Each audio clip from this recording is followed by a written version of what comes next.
So, as you know, on last week's episode, we was chopping it up. So we need to just carry on because your story is going to drop a lot of gems. Oh my gosh. Trust me.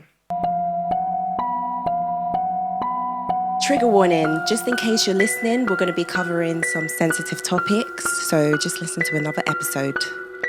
Yours was a planned induction. Yeah, pretty much. Because kind of pretty much. They just said to me, they didn't like put a date or anything. It was really weird actually. They didn't put a date. They just said if and when you start feeling like it's unbearable pain basically.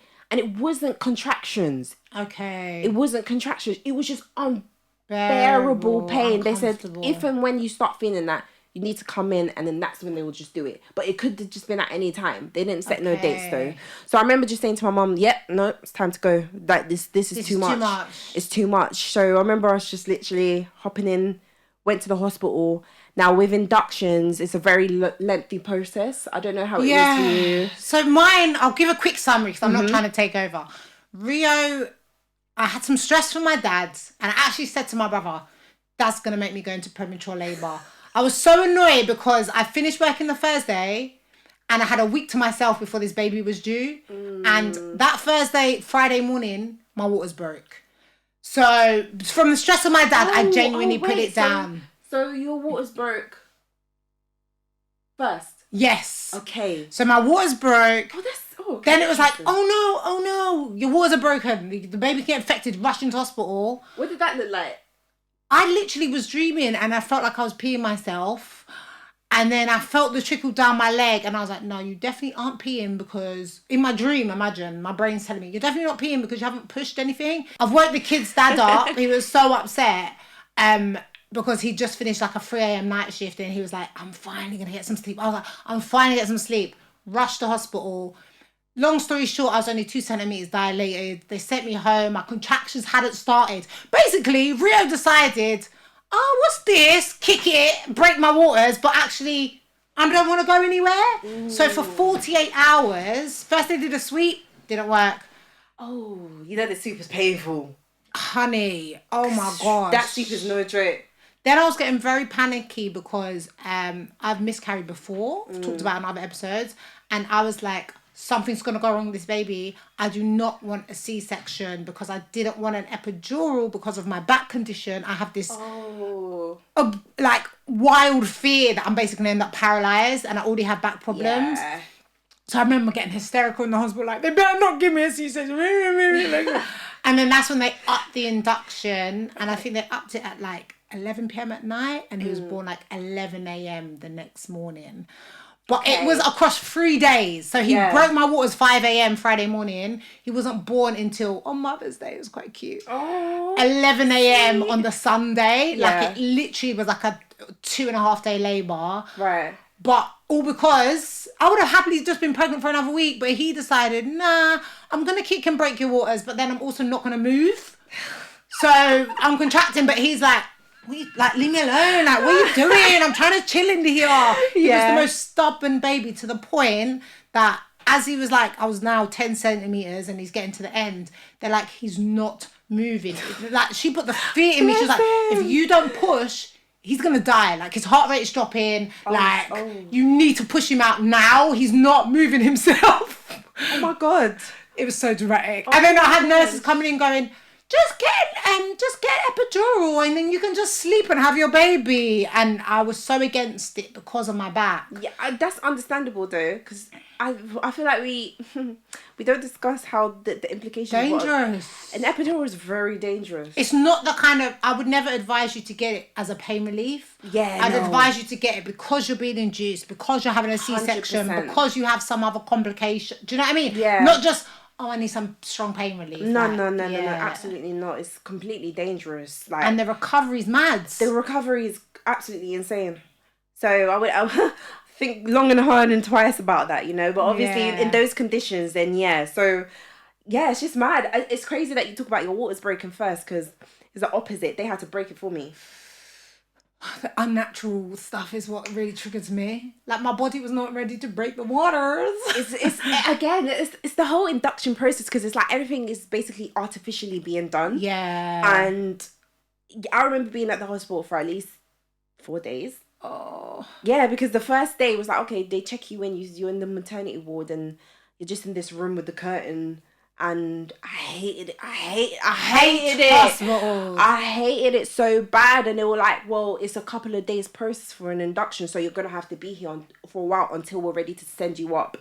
And then start the whole process, basically. And I remember them just coming in and out, blah, blah, blah. And like, it was the sweep for me.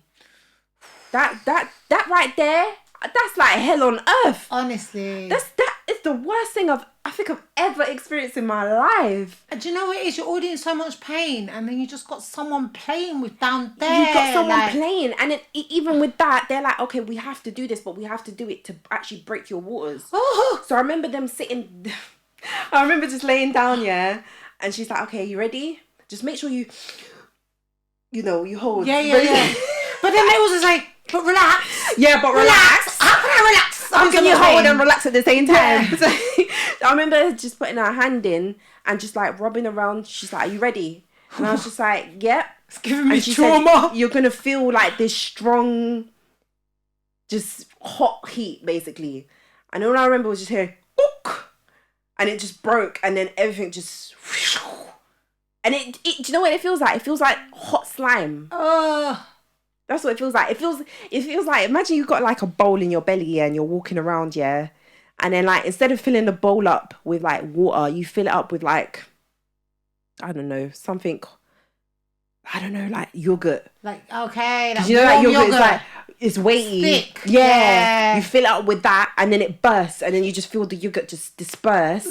But it's hot. Like, it's hot. Yeah. Like, and from that point, she was just like, okay, it's going to get real from here. And, you know, you're just going to have to... And then that's when I started feeling contractions. Okay. See, I didn't feel... After the sweep, and this is why they had to put me on the induction machine. Okay. I still was getting... I was getting like period pains. It okay, weren't proper contractions. And remember, this is my second as well. Yes, so I knew what a contraction was. And I was like... I remember me and... I keep saying his name. I remember me and the kid's dad taking stairs, up and flights and stairs, trying to bring on these contractions, and they just weren't coming. So you didn't have to go on the machine. Oh, you're so lucky. No, I don't think... Wait, what? No, I don't think so, you know. One of the women said to me, I knew you were strong because I put on that machine, I turned it up, and you was just going... She said she turned it up. So I knew you was going to be okay. But by the end, I'm telling you, and they said it was too late, in the last like 10 minutes, you know, when it's them high every 30-second contractions. Yeah. It's like, give me an epidural! I can't do this. Everyone starts the pain was like from my vagina to my stomach to my back. Like the pain. And apparently being induced makes the contractions worse. Yes. I've heard that. I didn't know that. Yeah. It makes the contractions. We are freaking super women. Super harder. So I remember from the moment that I started getting them, that's when they sent me up to the room. And I remember just being in that room. They got everything's there, the balls and stuff and whatnot. And they were just like, I'll just try this to relieve the pain. And I was like, that's not working. Try this to relieve the pain. Nah, that's not working. And all I can literally do is like, I don't want to move anyway. I just want to be in my bed, like in the hospital bed. I was just like, just leave me here, whatever. And it was getting so. I had the machine, the air. Was it the gas and air? Yeah, I was using. I was like, woo! That was the only thing that was saving me. I think I learned how to master the gas and air with Rio, whereas with River, it made me vomit. Oh, is it? I did it too much, it made me vomit. Oh. Whereas with Rio, I learned, okay, you breathe it in, that's the contraction. And do you know what I mean? I got a little motion. Yeah. That was the only thing I think helped me. All the little things they had in the room, I was like, oh, that don't do nothing. It don't do nothing. Like, leave. I need that thing. Just like, I was on it the whole entire time. And then, then they were like, and then it got to a point where even though I was using the gas and air, it was still becoming unbearable. Like, it can only do so much, that gas and air. No, it does. It can't save the world. So I just said to them, okay, I think I'm gonna need. The doctor was like, epidural. I was like, yeah, okay, yeah. So they were like, all right, fine, cool. So the doctors came into the room and whatnot, and I just remembered the doctor saying, okay, explaining to me that one is a dangerous procedure. Yeah. So you're gonna have to follow our rules. You have to follow the rules, because if you don't, again, the complications and what can happen. and the paralyzation, all of that is a very real thing. So he was just like, basically, because I was having contractions at the same time, he said, when the contraction goes, we'll put the thing in. When it comes back, we'll take it out, basically. Oh my God. So I was like, am I doing sports? Like, I'm having to literally feel, and the doctor's like, put it in as soon as the contraction stops and take it out quickly. Yeah. So it was just like, but every time I wanted to like have them put it in, it's like it would come back again. Yeah. So it was, because by now I'm guessing they're quite... They're all frequent. Yeah. So it was just literally us just sitting around, just waiting for contraction to come, go. He's like, oh wait, not yet. Come again, go. Come again. Okay, wait, it's gonna go. All right, cool. It's gone. All right, put it in. And the life of me trying to stay still and hoping in so much pain and hoping in my head that the contraction don't start sooner before he takes it out. Yeah. Oh, that's the scariest thing in my life. The anxiety alone, yeah. The anxiety alone. But from the minute that they put it in, I was like, okay, cool, I feel fine. I was able to just stay in the hospital bed and just, you know. So could you feel, because I heard you can't feel the pushing then, once you have epidural. You can't, no. Was that weird then? Then did they have to count you when to push? Because my friend who had one said they had to go, right, you ready? Push. Yeah, pretty much. Yeah, pretty much. But then also you can't feel yourself pushing. Yeah. But it was a weird one because after they did the epidural and stuff, I remember I didn't have him for a while after that. I think it was the next morning. Well, they took him away? That I had Roshan. Like early in the morning. Okay. Sorry guys, in context, basically they'd put the epidural like late at night. I can't remember the time, but it was late. It was night. And then by they the didn't morning, come out till the morning? Yeah. Right, you just like in cloud cuckoo. I was in cloud cuckoo and I still could feel nothing. Yeah. Do you know what I'm saying? So it was a blessing and a curse because then I can't feel no pain. Yeah. I feel nothing. Yeah. But then in the morning when it was just ready, basically time to go and stuff, again, when else I'm pushing and stuff, which was weird. And I'm like, you know when your legs are open, yeah? And they're just there in front of your legs. Listen. And they got all this equipment. And I'm like, but what are you doing? Wait, what's happening? And I could just see bare scissors and stuff. And I'm like, what's going on? And she's like, I'm sorry, Cilla, we're going to have to cut a tear. Because he was big. Yes. Oh, no. See, I teared with River, but I know why, because I didn't tear with Rio. I pushed in between the head engages, yeah? I was like, forget this. And I squeezed to try and get it out without the contraction. And so I teared internally. But with Rio, I remember when the head engaged and I was like, don't push. Like everything in my body was like, don't push because you don't want stitches again. Oh. And I didn't tear with Rio. But because he was big you couldn't feel it, they had to. She was just like, it's just gonna be a little cut. I was just like, a little cut. Yeah, like it's my vagina you're talking about. Oh my God, I could have been sick at that moment there. But because again, can't feel no cutting, can't feel nothing. Yeah. All I felt actually, which is weird, was just him, like just the gush. Traveling. Yeah, like just the coming out. Yeah. Bit. The afterbirth or him, do you think? Like him. Okay. Oh. Yeah, I for some reason, even though I had it epidural and I couldn't feel anything, I definitely felt him like coming out though. Maneuvering through your body. Yeah, for them taking him out. And yeah, that was when it's your first child, I think for a second child, it's traumatic. It's traumatic. I feel like if you have that kind of birth experience, that must put you off. No, that did put me off. Yeah. Because nothing about that was natural. It wasn't like, oh, my water's broke. And then, it's ready to start the process and push. Yeah. And to be honest, as a first-time mum, I didn't really know too much. Of course, and I know that you got all that time to learn what you need to know. But again, you could study whatever you want to study about pregnancy and birthing. But it's until you experience it. And it might not go the way you plan. I could have had a C-section or it could go... I wanted a water birth. I had a water birth with River and I can't lie. That was, even though I taught, it was such a beautiful experience. You see? I had my music playing. Like, it was I had my sister in the room. I had their dad in the room. Yeah. With Rio, pandemic, only the dads allowed in. My mum was so upset. She really wanted to be there. No water birth.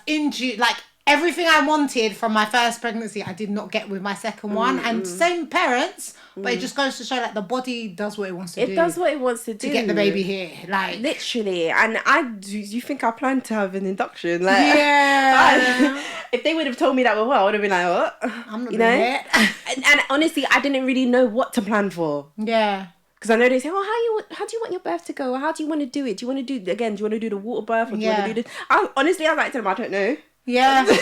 Also, first time mum, you don't know what you want. I was like, I don't know. I just want to give birth, but just be in the hospital. Yeah. And I went to one prenatal class. It was trash. The only thing I took away from it, which I think helped me a little bit. See, I only went to one and it was trash. Go to one? I didn't even think I went, you know. The only thing she said that I thought was helpful is the more calm and relaxed you stay, the more easier the birth process is, because the tenser you are, the less it's easy for them to fly. That's the one thing I learned. Yeah. Just try and be as relaxed as possible while I'm in excruciating pain.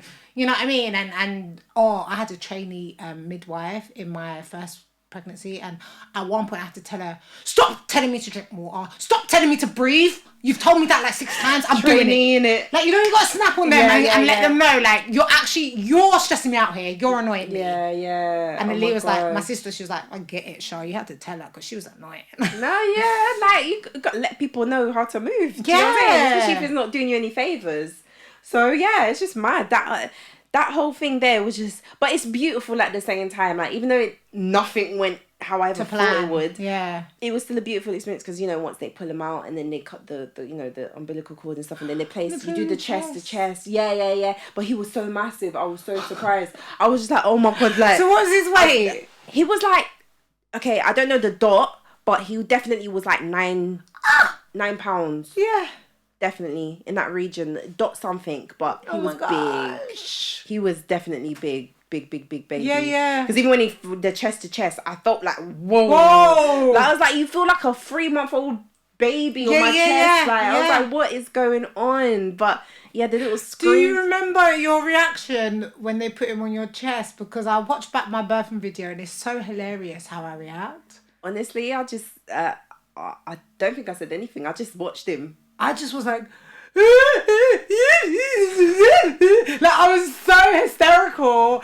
And it's weird because we talked about this on another episode, not having that instant bond. Oh yeah. And I definitely didn't have that instant bond, but those seconds they put her on my chest. And I tried with Rio to not do it. I tried to be a bit more like, you know, controlled. But it's something about like, you have just come out of my body now you're here in the world. That the baby was in your stomach for 9 months. Yeah. Imagine you're basically literally attached to the hip with this child in your stomach for 9 months, and then they just now are in flesh. And you know how you always like think like, oh my God, I wonder how the baby's gonna look. Even though, you know, people have their scans and stuff, but a scan, you know what. But it's till you see them in real life, you start to see different. Like, it's like, oh my God, like I always, and it's weird because I always had an imaginary thought in my head of what Rashan would look like, and he looks exactly how I thought he would look like. Oh, he looks like you though. Everyone says that, but people who know his dad will be like, yeah. So I guess what features do you think he has of yours then? Because with Rio, he's got my eyes. Yes. So everyone says he looks like me, but his whole rest of his face is his dad's mum. But so like that whole thing there was just mad. That was a beautiful feeling. But yeah, let's talk about the recovery and stuff after that. Did not like the recovery. Yeah. I did not like the recovery because so they take you up. You obviously have your baby and stuff. You get to spend time a bit, and then you go upstairs. What's that room called? I can't remember what it's called. Is that? I know what you mean. Where all the new mums are. Yeah, all the new, and you just got the curtain, but you can hear the crying and the whining, and it's really stressful. You can hear like the women's moaning, my breast milk's not coming out. Do you know what I found really mad? There was this one woman. This is when I had Rio, who insisted that she wants to go straight to formula. She doesn't want to breastfeed. Oh really? And the nurses were all like, "Why? What?" Like the way they were talking to this woman like she was the devil because she didn't want to breastfeed. And I'm very much like, your choice. It's your choice. Do you know what I mean? From experience now having been through this whole breast milk formula situation, I would definitely say it's your choice. Yeah. I would never make anyone feel less than you know, Yeah, just because they don't want to breastfeed. Like, my boobs are paying the price now. Yeah. I mean, it's especially because you don't know the situation. Like, yeah. In all honesty, I mean, I'll get to it, but like, yeah, it's a woman's choice. Yeah. Like, honestly. Yeah. So in that room, I just remember they're just okay, because of the epidural. Obviously the aftermath of the epidural is a lot. Yeah. And just you know, that time period of just waiting for it to kind of fade out, I guess. Yeah. But in that time, I remember they had, now I don't know the terminology for this, but they had a bag attached. Oh, to go bathroom, catheter. Yeah. They had that attached, which was painful. I've never had one, but I heard they're the worst. Like, they have to put a tube, isn't it, in your I've Google never catheter. experienced, and especially because I still had it on after the epidural wore off. I have never experienced pain like that in my life. I feel like the recovery sometimes is worse than the actual birth. It's worse. Yeah. I'm going to repeat this again. I have never experienced that type of pain, because the way it's attached to your thing for you to pee. By this time, I didn't obviously do any number 2s because I just, I don't know if I did it during the birth. Yeah, you wouldn't have felt it. Yeah. I wouldn't have felt it. No one said nothing. But that thing attached to where, you know, you wee, that's no joke. Yeah. That is the worst. That kind of ruined the whole experience for me in the hospital, though. Yeah, and then on top of that, I know they're a bit funny about who they let in because it's such a small space. Yeah. So you can't have too many people in there. So I kind of had to rotate, you know. Yeah.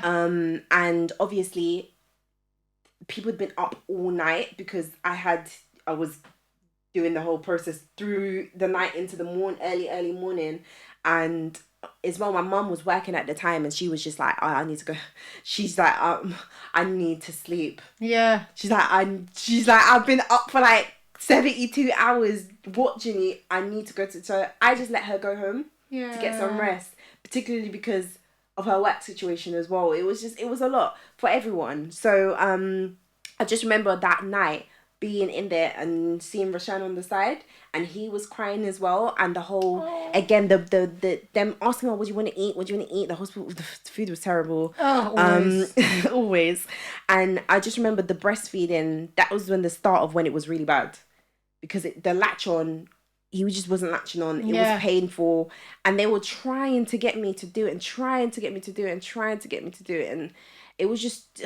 I was getting milk out, but it was a very painful process. Yeah. So the day after that, obviously, you know, they did a little class before you go home. No. Oh, really? They did a class? They just said, you seem good. They're feeding. See you later. I didn't get to do no class, babe. For both of them? Neither of them. Bro, I wanted to go home. They coded me up into classes, you know? I'm like, what is this? Wow. So in the maternity unit thing, they get like maybe 6 or 7 mums or something.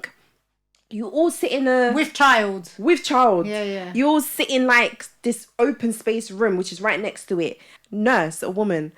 And I remember she's just running a class talking about, okay, guys, so this is what happens. It was a class. Like, your brain at that point is taking any information. I'm sorry. Do you know how tired you are after giving birth? I was like, what the hell is going? Nah. Why am I in the class? And she's there saying, yeah, this is what you do when you go home. This is how you breastfeed the baby. This is how you put the baby to sleep. If then the baby needs this. Basically a rundown of everything that, you know. Like, you're going to remember. That's the thing. And then I remember it went into like sex education, talking about, okay, remember you're not supposed to have sex after like the first something, however many weeks it is. And all the moms were joking, and she was asking questions. She's like, anyone got any questions? And then the mom will ask a question, and then she'll answer the thing. I was like, am I in the whole class right now? Yeah, after just giving birth? No, I would have walked out. I'm sorry. I wouldn't have done it. And then they were taking a bit of time to like get the papers done and everything. Yeah, to discharge you. Yeah. And I was just like, I just want to go home. Trust me. And the nurse was like, yeah, you can, but just wait a little bit. And that's the thing. I'd read, if you have a natural birth, like water birth, you can go home within a few hours. Okay. And this is something to note. So that's because probably I had mental health problems in my pregnancy and I spoke to a counsellor, they were like, no, we need to monitor her for 24 hours. So then Raie comes along, I think, oh yeah, I'm finally going to get to go straight home. It's my second child. They know I know what I'm doing. But it was because he was induced. No, now we need to monitor him for infection. Yeah. They just want to be keeping you in that hospital regardless. Because actually the health visitor's going to come in like a day to your house to see you. So if there's and also, as a mother, if I feel like something's wrong, of course I'm going to come back to the hospital. Right. Like, let me go and lie in my bed, please. And eat some real food, please. It's just the environment. It was just too much. And especially because you just got curtains. You can hear the other mums. Like, you can hear, like, everything. And I just was sick of it. I just really wanted to be in, like, peace and quiet. And also some of them babies, like, Raie wasn't a big crier as a baby, neither was River. As he got older, he was, like, 2 months. But, but first day, 24 hours. Yeah. They weren't the babies on the wall crying, and I'm just like, I'm trying to get my baby to sleep, and this baby is just non-stop screaming at 3 a.m. for the next 3 hours. And I empathize to some extent, but also I'm like, I'm trying to do this thing for my baby too. But this is why find a way to soothe your baby. Do you know what I'm saying? It's just too, that whole unit is too much. It's intense. It's intense. So I remember them saying, yeah, well, and that probably makes sense now why they took so long with me getting out, because the induction. Yeah. So I just remember, getting literally that evening, it was snowing. I remember. It's January. This was was still December. What's his birthday? His birthday is his 29th, so this was probably a couple of days after. It was definitely snowing, because I remember coming out of the hospital with him. Oh, in the snow. Yeah. Pretty, but also like he might be getting cold. Do you know what I'm saying? And he's like, get in the car quickly. So yeah, I just remember they coming out. That's the first thing I vividly remember it. Like I can literally see it in my head, like coming out of the hospital and just seeing snow. So yeah, and then just ended up going home after that, and that's when it got real, boy. Cause and especially you gotta remember as well, it's not a natural birth, is induced basically with a tear. So I remember going home, and they had this whole lecture as well about when you take your first poo, and stuff, because you got the tear. I know, yeah. Bro, I didn't want to poo for days, you know. And honestly, I feel like you can't as well. I feel like you get constipated a bit. You get constipated, and there's this huge fear of poo. I had a huge fear of pooing. Yeah. To the point where I literally held that poo and let it stack up for days. Sorry, guys. For days. Because I was like, I'm too scared. Because remember, I got stitched. Yeah. So I was like, I'm too scared to go. And then I burst the stitch. But also, the cut was so painful, and the stitching. I found weeing, maybe it's because I taught inside. No, because it was the same for Raie. Weeing after giving birth, that pain was worse than giving birth. Yeah, because it stings. Burn. Like, I used to say, it stings. feels like someone is holding a lighter to my vagina. Like, what is going on? What is this burn from? That's literally how it feels. It does feel like someone's holding fire. Like, the burn is not a joke. It's not some little tingle. It's a burn. It's a burn. Like you're on fire. Almost, yeah. Literally like you're on fire. So imagine that fear, but then also the fear of pooing and bursting your stitches. And also, because the pain was so extreme, I couldn't sit down. Yeah. For like the first 2 days, I was literally like, I have to either like angle myself. Do you get what I'm saying? Yeah. I couldn't sit down. Imagine now you have a newborn baby to look after. And you was living by yourself at this point as well? Oh, or did your mum move in? At that point, I was basically in my mum's house. Okay, I don't blame you. I was like, girl. My mum had to stay with me. This is how you know it's serious. I had the kid's dad. I had the kid's dad's mum. I had the kid's dad's older brother, who's like, at this time, 18, 19. Yeah, I said, so Mum, no. You need to come and stay with me for the first week. Because based on the River experience, I need someone who just gets it and gets me. Because the dad, he's good for cuddles and kisses, but looking after me, no. And everyone else, all they care about is, oh, the baby. No one cares about me. Do you know, so, Mum, you need to come look after me. It's actually mad. Do you know how crazy it is? So I say, like, we all get excited by, like, newborn babies. But no one cares for the mum. No one cares for the mum. But then it's a funny juxtaposition, because I say for like maybe for the first year of that child's life, everyone's super excited about the baby, and then it dies down. Yeah.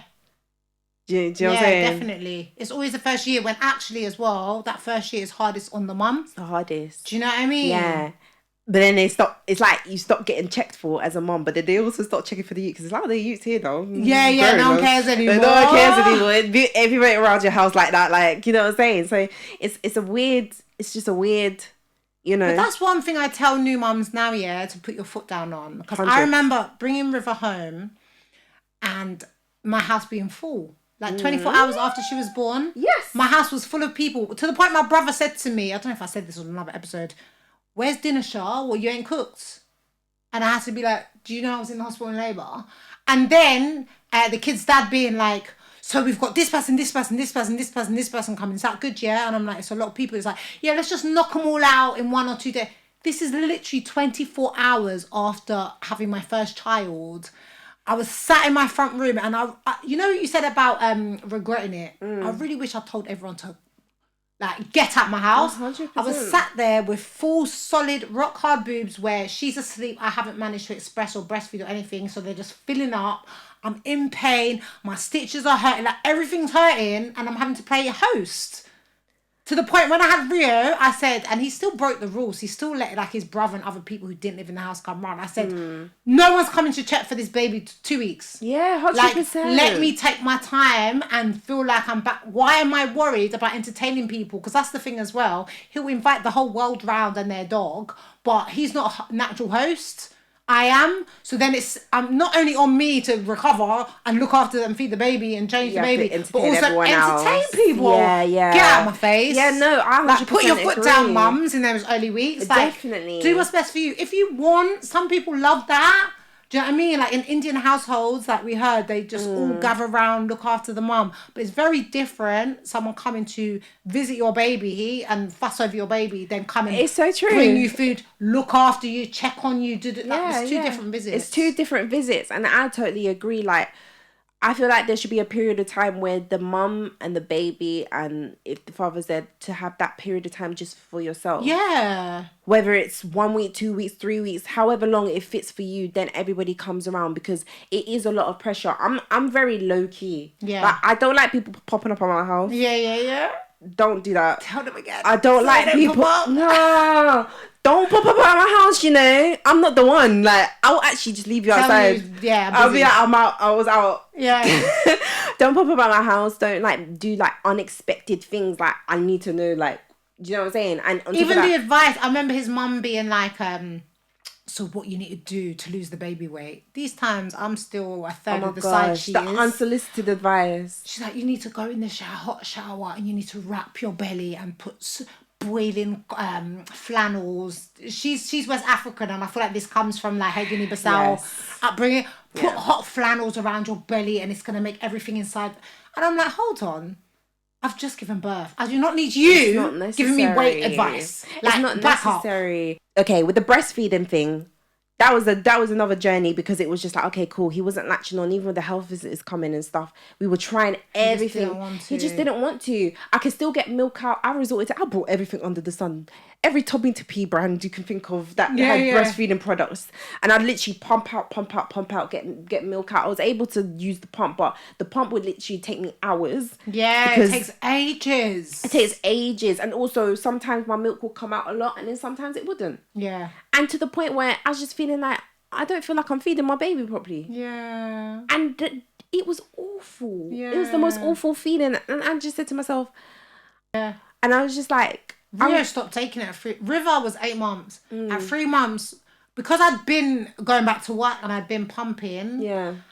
He was so used to a bottled tea. Yeah. That because he started teething early, not showing nothing, but just that. Yeah, that. When I put my nipple in his mouth, he's like, I can't chew on this. What's this? And he would like literally reject it after 3 months. Yeah. So with that, it was just difficult, and I what I tried to do is I just tried to supplement both. Yeah. So I didn't take him off fully, and just, but yeah, I tried to supplement both, and then eventually I just only had the formula. But it was a hard journey and things like that. It's like if family members want to come around, it will comment. Or I had a cousin say to me, this is when River, she was already 8 months. So she'd already slowly started being like, don't really want the boob in my mouth. We'd be out and she'd leave me hanging out where she'd move her head. Oh, you do know like it's better for them to breastfeed and like it makes them smarter, innit? Like, why are you giving their formula? Boy cousin as well. The way I just looked at him was like, yeah, I know that. Because let me not start a drama in this house. But my thing is it your child? And also, is it your breast? Is it your breast? No. Exactly. Do not tell me what I should be doing with my body. I already know what's best for my child. And if I'm not doing that, there's probably a good reason as to why. Yeah. Whether it's a personal reason that I chose not to, or a health reason that I can't, or the fact that, yeah, she's rejecting it now. Like, I just think too many people have too much to say to mothers. I think that's where my postpartum kick started even more at that point. All the now your opinions. The breastfeeding, and then it's just like, again, it's that notion of, well, if you're not giving breast milk, then you must be a bad mom, or yeah, and it's just like it literally is a medical thing, because if I would have loved to have pumped all the breast, do you get what I'm saying? Like, take it all, do you get what I'm saying? No problem, but I wasn't able to, and I don't know why. And I was trying. Actually tried to do everything under the sun to try and pump out as much milk as I can to try and get him to latch on. I mean, it was so bad for me to the point where when he was latching on so hard and biting into my thing that I had blood coming out my nipple. Yeah. Blood. And you don't want to be feeding the baby blood. Do you know? Yeah. And then even when the blood would it would kind of heal up. I was scabbing scabs all over. It was bad. And I had to do it. So that's why I would never judge no mum out there who chooses to do so. And even if, like, one of my friends' mums joked, my boobs are still in the same place. And I've had 4 kids because I didn't breastfeed. So sometimes it's even like, take out the medical, take out whatever you want. That is my body. And if I want to treat it how I want to treat it. Do you know what I mean? Because... okay, they say breast is best, blah, blah, blah. But if you know mentally what it's going to do to you to change your breasts... I've always had small boobs, so I wasn't that attached. But, like, she's got great, big, perky boobs, and she's happy with it. And I can't imagine how she would feel if they weren't like that. Do you know what I mean? So sometimes it's like, even if the woman chooses that for, like, a more superficial reason, that's okay, because it's also her body and her mental health that's gonna have to deal with it down the line. That's it. Do you know what I mean? There's literally nothing you could say to that. That's it. So, Men. And then they stub their toe and they want to cry. Shut your mouth. Do you know? Shut up, my please. God. But now you can see why there's a lot of relationship breakdowns after having a baby, because it's not easy. I mean, even for my husband at the time to tell me, now we're just going to knock out all the visits in one day. And he knows this. I've had this conversation with him. Looking back on that, it's really upsetting for me. Because it's like, you did not care about how I felt. Feelings, yeah. Like, I've literally just given birth and you're telling me, don't worry. Like, you didn't have to do that. I did. Oh... We can talk about this forever, innit? Oh my gosh, it's mad. But yeah, that is the story of it wasn't straightforward. It sounds traumatic, though. It was very traumatic, and that's why it's mad, because 5 years later, it's like 100% I do definitely want to have another child. But you know, but it's crazy, because like I said, you don't know. It could be different for both. Yeah. Yeah, River and Rio, totally different birthing experiences. Yeah. And same parents. So it's not even like you can go, oh, because this is... No, that means nothing. Do you know? So it's just like, I do definitely see the prospect of having another child in the future. Is there anything I would do differently? Like I said, I probably wouldn't overcommit myself to stuff that I just know that I'm not going to be happy with at the end of the day, because I wasn't capable. Yeah. So I guess it's more like... putting yourself at the forefront. I think that's as mums, we always forget that. I think just trust your instinct and trust your gut feeling. Like, I'm not being funny here, but for every pregnancy I have, I'm resting. Oh, do you know what's so funny? I'm resting. My pregnancies before River and Rio, when I had the miscarriages, because those miscarriages were linked to stress, I remember saying to my sister, in my next pregnancy, I'm going to sit on a lily pad. I'm not going to do anything. People are going to bring me food. Like, I remember proper exaggerating how I was going to treat it. And obviously I didn't do that. Yeah. But I think this plays into, like, the people in your circle, whether that's the children's dad, whether that's your parents, whether that's your closest friends, family. They need to understand that you need the most amount of support in this time. Because we're such badass working mums, independent women, they just think... she's fine, get on with it.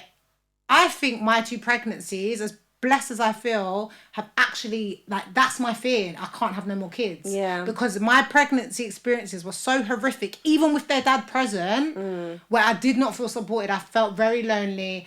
That I'm like, that I'm not having no more kids because I don't want to go through that again. Like, I actually hate pregnancy. I've even said I would rather have 10 labours or 9 labours than 9 months of pregnancy. That's how much I hated pregnancy. So you're so accurate in that. Like, put yourself first and communicate what you need from people, because they will assume you're fine and leave you to it. And that's the thing, like, it's mad. That's why I'm grateful for, especially my mom, because she's at the mercy of my foot, boy. I'm telling you. She'll do everything. Big up, grandma.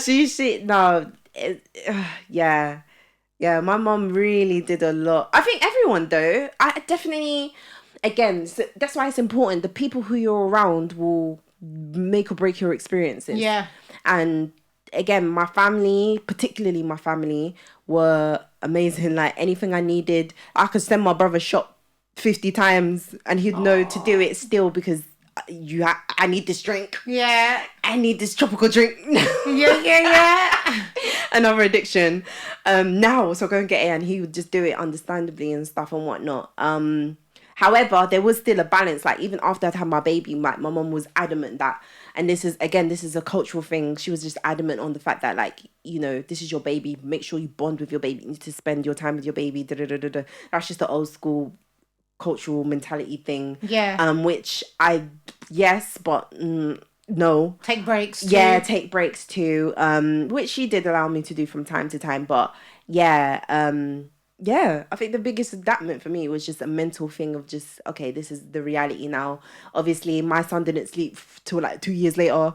So I was pretty much up all night. I remember that from season 2 when you was talking about it. He didn't sleep. I was up all day, all the time. I the whole sleep when baby sleeps sometimes, but even then they get to sleep, and then that's when you get to do what you need to do. You actually get stuff done in the house. Otherwise, it just doesn't get done.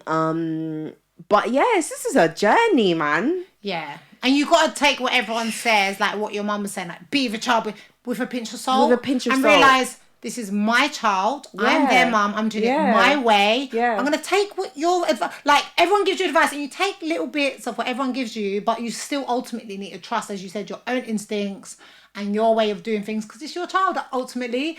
No one's going to be there when they're cussing you out when they're 16. Do you know what I'm saying? And telling you about yourself. You're going to have to parent that child. Do you know what I'm saying? And then on top of that as well, when I do have another child, I feel like nothing's ever perfect. You can set things up however you want to set it up. However, if I do have another child, I want to be in a position where, okay, if I can take a step back from working for a bit, then I'll do that. 100%. And also, I want to make sure that the partner who I have my child with is hands-on, not only just, you know, physically, but emotionally. Oh, so important. That's very, very important, because again, that's going to make or break your whole experience. Yeah. And next time around, I definitely want to have a enlightened experience. You know, there's women out there I talk to and they've had beautiful pregnancies. Yeah. Nothing's ever perfect, but smoother and more supported, more enlightened, and more, you know, whatever. Like, I just want to experience that at least one more time. Well, thanks for sharing your story. Of course. Hopefully this... I feel like there's a lot to take away, a lot of gems dropped there. Oh my gosh. Hopefully this helps another mum, and, you know, or you take something from it. I think the key here is just lesson learned from each episode. Yes. And taking a takeaway from each episode. So. Defo. Yeah. Oh, thanks, Cilla. Yay. And thank you so much for watching. Make sure you follow us, subscribe, share, tell a mum, and we'll see you on the next episode.